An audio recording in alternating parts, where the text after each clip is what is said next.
Showtime, what's up? Fix my collar here. What up, what up, what up, what up? John Sanders here with Limitless Hoops. Thank you for joining me on this. What is it? Is it Tuesday? Tuesday afternoon. Hope you guys are back in school. I'm assuming I haven't done school in so long. I did love school, even though I love basketball. I love school like probably just as much. It was always like a challenge for me, and it befuddles me. It confuses me when people don't like challenges. All right. So you have to, because it sets everything up for you so that you lose right away if you don't even enjoy challenges or enjoy pushing yourself. All right. What up, Chacon?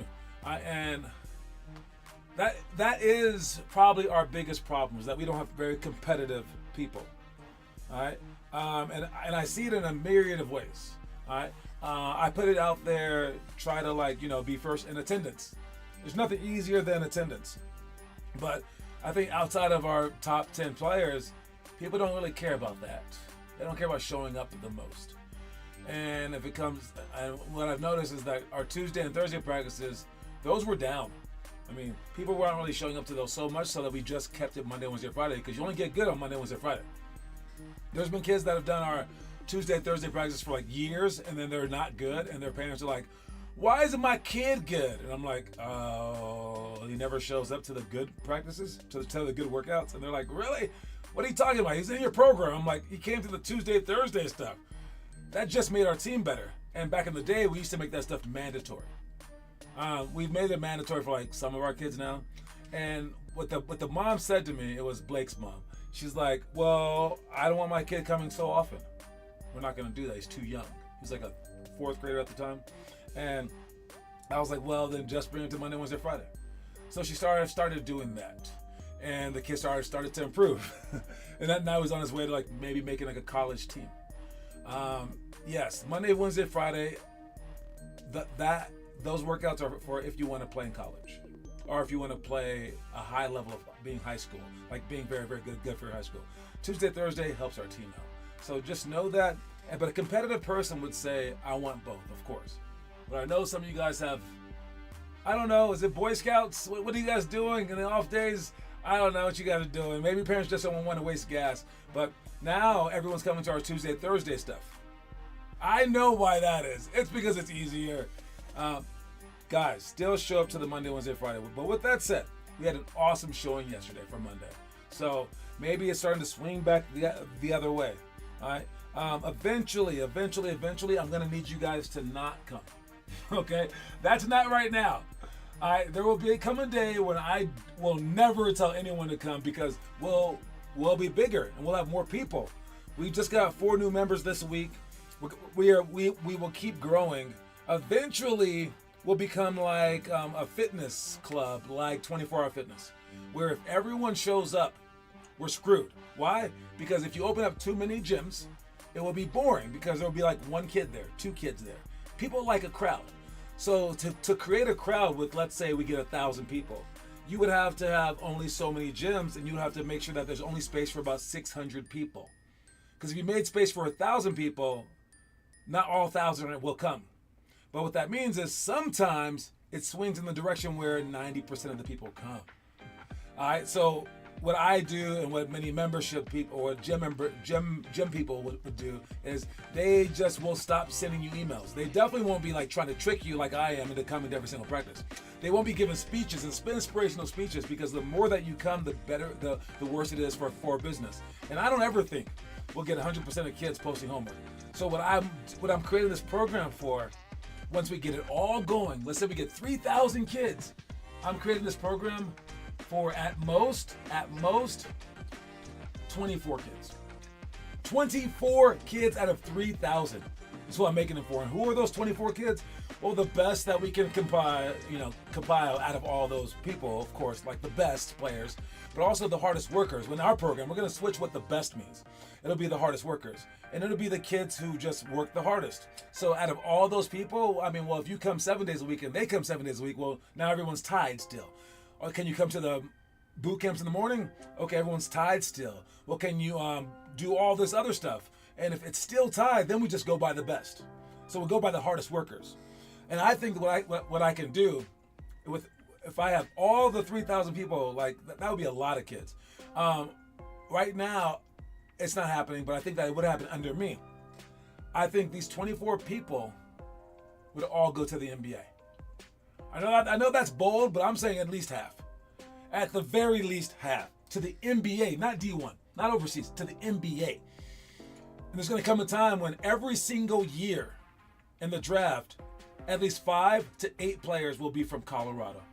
And they're going to wonder, how is that possible? They're going to look down at it, and it'll be because of you guys. But we have to start right here, so count your lucky stars that we're not at that point yet, because once we get to that point, I won't be begging you to come to practice, because I wouldn't want you to. We only have so many gyms, and I only care about these 24 kids. I'll push them. I won't push you.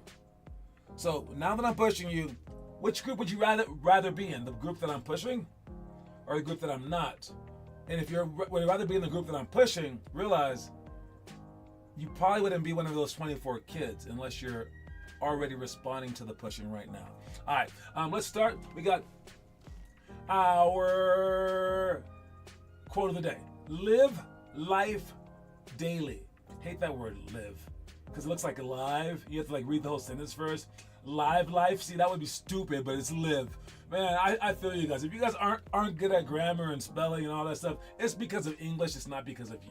All right, but yes, live life daily. All right. You can't take days off of basketball, of course, right? You can't take days off if you're a parent. Can't take days off of school if you consider yourself a scholar. But how about if you consider yourself a human being? Should you take days off? And I don't mean just days off like I'm sleeping all day, but I do mean that as well. I mean days off when you're just completely out of it. When you're I can't go. I can't go today. I can't bring up the enthusiasm to put forth effort into living my life well, to living my life happily. They say when you're in relationships that you have to work at it. You have to go on dates. You have to make sure that you're working at it because it's going to get boring. But you have to work at it. I think the same for you, the relationship that you have with yourself. All right, with your basketball relationship especially too, because it's a daily grind. It's not always going to be pretty. All right, but you owe it to yourself to try to actually go out there and live your life, live your passion, live your dreams. And it's on a daily basis. And so for us, with this basketball thing, there's nothing that adds up more. So the 3-word quote of the day for this Tuesday is live life daily. Moving on to our poll question today. Our poll question comes from, is this the Clippers arena? They have the Clips on there. Man, as an LA guy, I do not like the Clippers, but we're going to watch this anyway to see what this is all about. It's them getting their ankles broken, I guess. We want to know, is this a true double ankle breaker by Tyrese Halliburton? Watch this play real quick. I'm going to call on one of the coaches on the sideline with a championship ring. Derek Jones Jr. puts it down. First of all, that's a very nice dunk by Derek Jones Jr. He got dunked on last night, though. Airplane mode got dunked on. Flight got canceled. But yes, let's see this double ankle breaker coming up. 117-112. Clippers down 5. Halliburton shakes free of 2 defenders. And that will do it. Wow. All right. I'm going to say no. I'm going to say that this doesn't count because it's the fourth quarter. They're just running haphazardly at the guy. They kind of bumped into each other. I don't think that this is Tyrese Halliburton's doing, as great a point guard as he is. I don't think that this counts as a double ankle breaker. But what do you think? This is a poll. He broke ankles on 2 defenders dodging a double team. What happens when you're selling all out trying to get a turn? That's the word. They were selling all out. They were just sprinting, looking for a random steal, and they hit each other. But let's see what you think right here. Here goes the play. Turnover. A change of direction there. Oh, I see how it happened. Powell. They stepped on each other's foot. But the way that they go down at the same exact time, it does look like a double ankle breaker. I've never seen a true double ankle breaker, but this is as close as it might get. Selling all out trying to get a turnover. A change of direction there. Oh, I see how it happened. Powell and Jones got tangled up there. With a So, yeah, championship while it ring. looked like a double ankle breaker, Derek Jones Jr. puts it down. while it looked like a double ankle breaker, I'm not going to count it. But what do you guys think? Let me know in the comment section. All right, it's a very, very strange play. Could you ever do that yourself? A double ankle breaker. Let's see what we're working on coming up here. All right, for tonight, we have dribble form shooting. That's when we dribble with the one hand and shoot with the opposite hand. Then we have hurdle pro hops. All right, that's when we go over the hurdle. 1, 2, 3, 4 on 4. We bounce the ball, go over for our hook shots. It's tough to do a pro hop in the first place, so we use the hurdles to help teach us to do the pro hops. All right, pick and roll over the shot. That's if they go under. So if they go under, that's why we want to set our screens underneath the 3-point line. So if they go under, we don't have to shoot a Steph Curry 3. We can just shoot that 3. And that's the one like passive way to beat pick and roll. All right, pick and rolls are like the most unstoppable play in basketball, but not if you can't shoot, not if you're Ben Simmons. So if they go underneath, you're kind of just done if you can't shoot. So you kind of do have to take the 3. Should you take it every single time? I mean, kinda. I don't know what to say for this one, because if you don't take it, they're gonna exploit that. So you can move the screen lower and lower and lower, and if they keep going under, you can shoot like a nice little 12-foot shot. I'll take that shot every single time. All right, so it's a weird one, but pick and roll over the shot. Triple cross push shots, it's like our triple cross repeat, but on one of them we go between our legs and then push to shoot. So it's like a dribbling drill plus a shooting drill. Make sure that you stay low, make sure that you push out and pound the ball. Side, lateral, side for shot. This is our play. We go side, then lateral, then side. The inside players have to know where to move, so I'm going to have everyone do this one. Everyone's going to do this one on all 4 of the courts, and we want you guys to understand our plays. Our play side is just when we dribble out and we cut back door. All right, I'm going to show you this play real quick because, man, it's a play that can totally work. Okay, so when we're here, I'll make us the yellow guys. All right, we're right here, right there, and these 2 inside guys are right here. All we're going to do basically is this: as this guy dribbles him out like this, he dribbles him out. This guy wants to cut back door. I'm just going to show you this guy. I'm not going to move anyone else. He's going to cut back door here, wait, and then sprint and sprint back for a layup. That's all he's going to do. But first he's going to sprint back door. But he can't sprint back door because this guy is in his way. So before the play even starts, if we ever run side, you want to run it on the side that the empty side. So if he was over here, we would run it to this side. But since he's over here, we're going to run it to this side. So if he has the back door as he dribbles out, he can, boom, cut back door. That's a possible point. So we're going to sprint that cut. We're going to wait right here. Why right here? Because you want to pop out. So if the play just transpires like normal and he comes up for a pass, and we actually don't end up running side, lateral side, then you could just step underneath the basket and get screened down for, okay? But as soon as he dribbles out, you actually want to clear this side, because we know what we're going to do. We're going to set this person up. And if this guy can just switch sides like that, now we're going to clear this side. And this guy's going to come up like normal, look for that ball, but then set an on-ball screen. That on-ball screen is called lateral. All right, and he's going to come off this on-ball screen. And as he comes off this on-ball screen, the timing will begin to happen, because whoever's guarding this guy on this weak side, he's probably in help side, or he's not. It doesn't really matter. But we're going to do this, especially if he's a bad defender. But if he's a good one, it might work anyways. All right. So as he comes off this screen right here, he's going to come up, and by the time he gets here, we want to be sprinting up to catch a pass right there. If he doesn't follow us, well, then we pass the ball. But we probably did this play for a reason, because he's going to over pursue. So as he's coming up, this guy sprints up. He's going to try to steal this pass. You know how they always steal those passes from us? This is how we're going to set them up. And we want him to step in front of that pass, and then we cut. We fully step out here. And then we cut back door, boom, for a back door pass, which is side again. So it's side, lateral, then side. And we have to be careful, though, because if we only cut to, let's say, like right here below the 3-point line, he'll follow us there. Now, when we cut back door, this little space is so much less. So if you look at this, this is how much space he has to make the pass. It's anywhere between here and here, right now, right there. All right, that's kind of like that.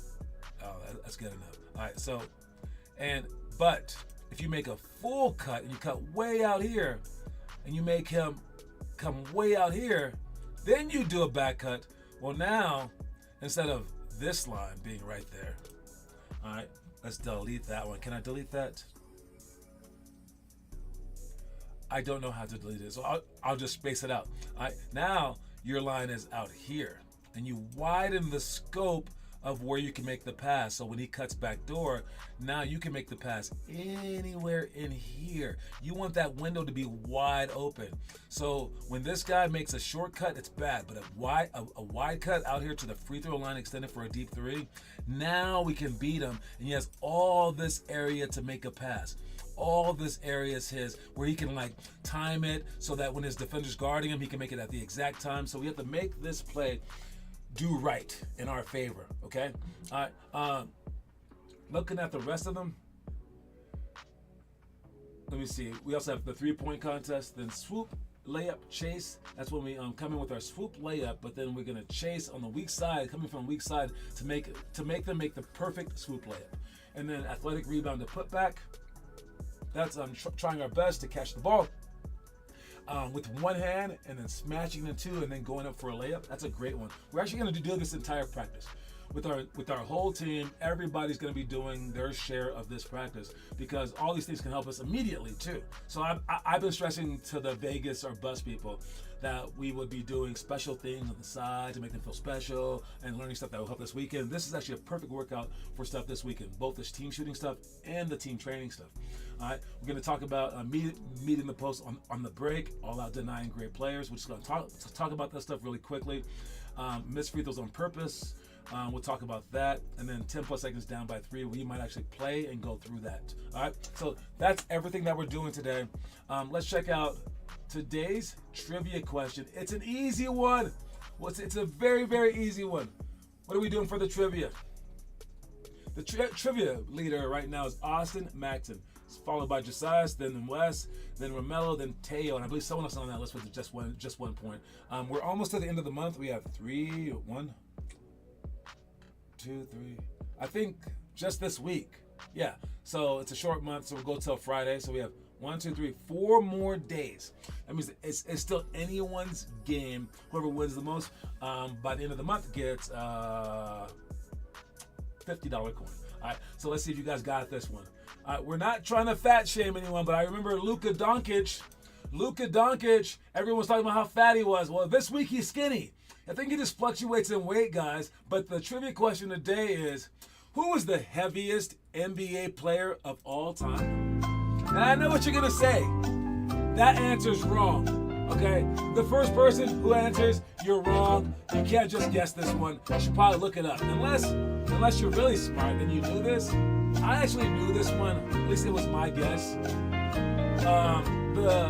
The heaviest player right now in the NBA, he's a big boy. I'll talk about that. I don't want to steal anyone's guesses, but you have until the end of the show to answer this. Good luck. Who is the heaviest NBA player of all time? Not just right now. Not this year. Right, of all time. Right, whose big body can no one get out the way? No one guessed the guess that I thought that you were gonna guess. I think that I stopped you. I know what you were thinking, and it was wrong. All right. Anyways, I've got to move on. I've got to move on to a commercial. Be right back.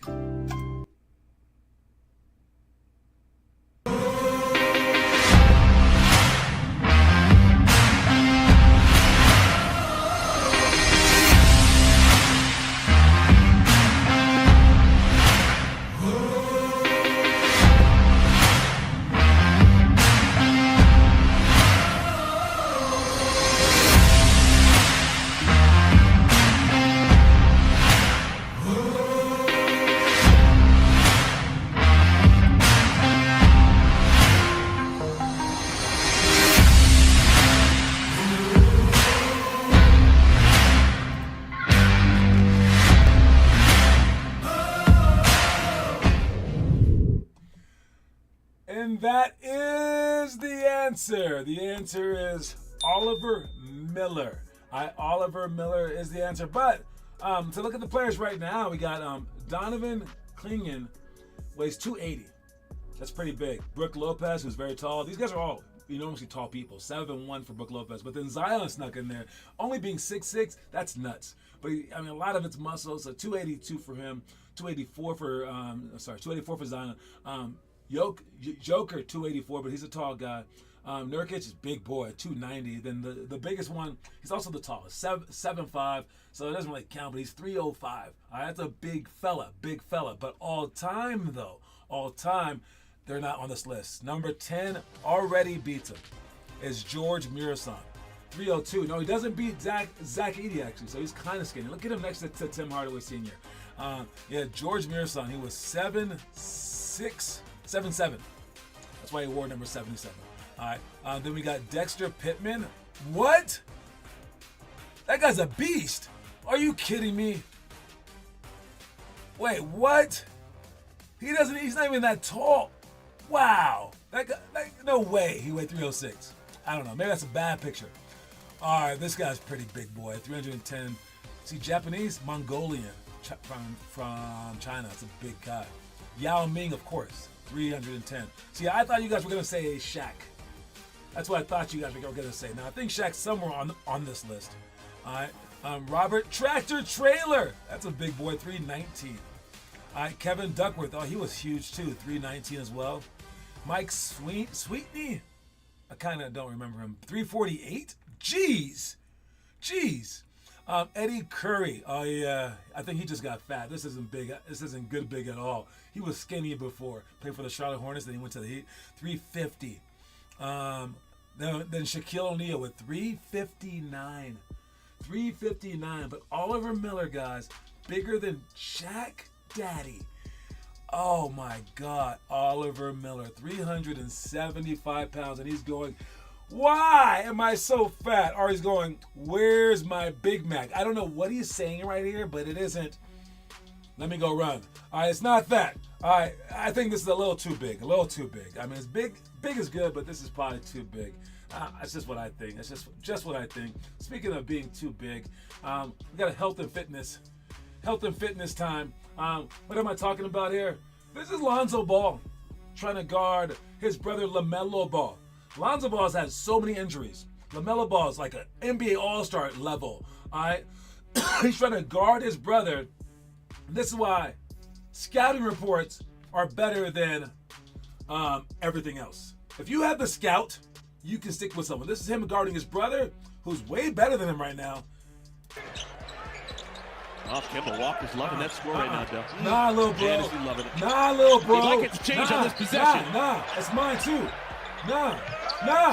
Nah, you can't get that one either. Nah, that's mine too. You ain't scoring today, little bro.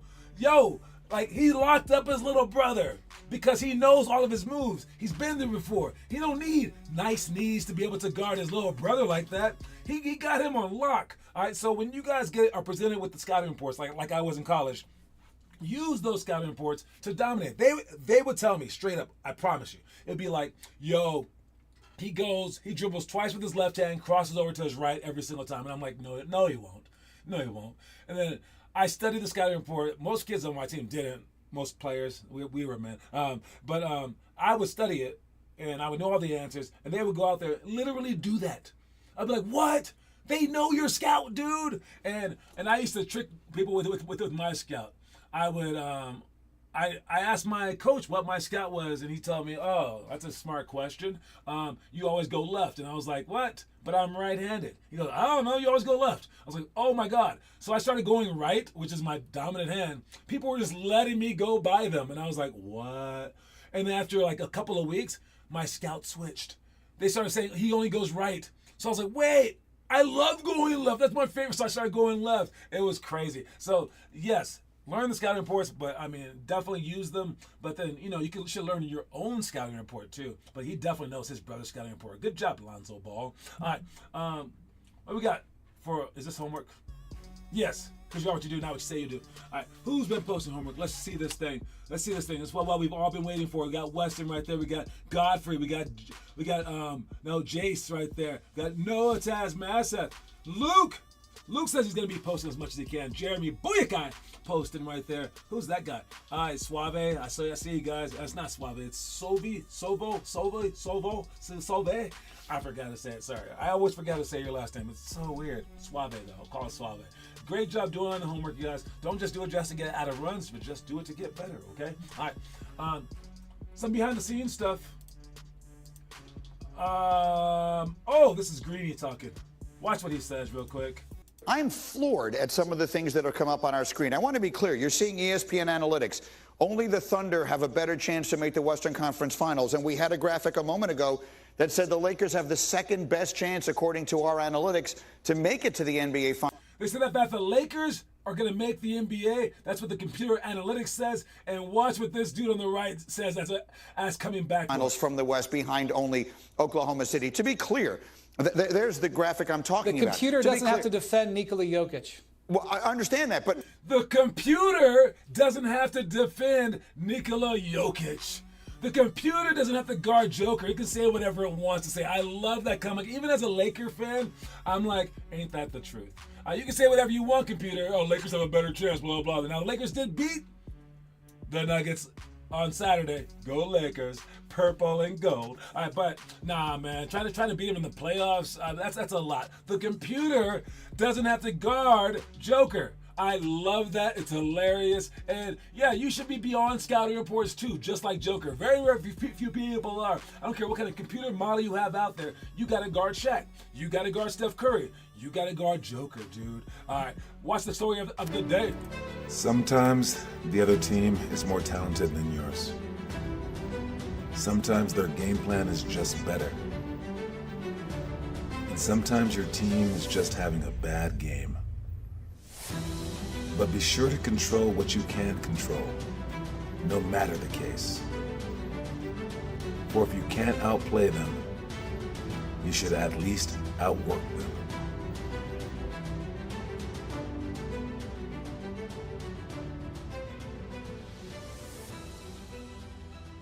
I love that picture of Dennis Rodman, dude. If you can't outplay them, at least outwork them. I mean, effort is amazing. There are games within the game, and I definitely knew this when I was like in 6th grade. It'll be like, okay, we're down by 40, 2 minutes left, and I would just be like, okay, let's see if we can like be that team that tries hard even though they're losing. And I took so much pride in that. And it was like, last 15 seconds, let's just play hard until it's over. And it meant so much to me to be able to do that. Even when I was young, I don't know who taught me that, or maybe I watched too many movies. But yeah, man, if you can't beat them someplace. Beat them in rebounds. Beat them in loose balls. Beat them in charges. Like, figure out something. Beat them in effort. Just all out. Like, can you try harder than them? You can beat them in some way in the game. Tie your shoes better than them. Something like that, right? All right. But yeah, that whole controlling what you can control thing. It's one of the it's an enormous quote. I think it's very really like a religious quote. It goes like the Serenity Prayer. It's like control the things that you can control. Don't worry about the things that you can't control. Something like that. But if it's out of your control, who cares about it? Just control what's in your what you can, and everything else will just equal itself out. Okay. Product review. Last thing that we're talking about. What is this? Oh, Wembanyama before he got injured. Oh man, I can't believe he's injured. This pisses me off every single time. But he was asked, who's the most underrated player in the league? Whose game is most underrated in the league? I'm gonna go with LeBron. Underrated just means you're not rated at your right value, right? I think LeBron's underrated. Underrated? LeBron? Is he underrated? And I think I know what happened here. This guy was listening to all the hate. And he's like, oh, that's like growing up watching LeBron, like he's not as good as Michael Jordan. So he's like thinking, okay, LeBron's old, blah, blah, blah. Then he played with him and realized it's a game within the game. And this guy's really smart. He goes, okay, this guy's amazing. And he's like, this guy is not as bad as everyone says he is. I mean, yeah, so in that regard, I guess he's underrated. But he definitely gets touted. Definitely people call him like the greatest ever. But underrated would be a weird word. And I think it's only if you believe all the haters is he underrated. But I just thought it was very interesting to call LeBron James underrated when obviously they rate him extremely high. but maybe he's just talking about NBA 2K ratings. I don't know. Who would you guys think is the most underrated person? Anyways, we're back with our quote of the day. I'll see you guys in a bit, okay? But don't forget, this quote of the day is very, very important for your real life, for your basketball life, for everything. Live life daily. All right? I'll see you guys soon. Cue my music so I can get up out of here. Reese's Pieces, everybody.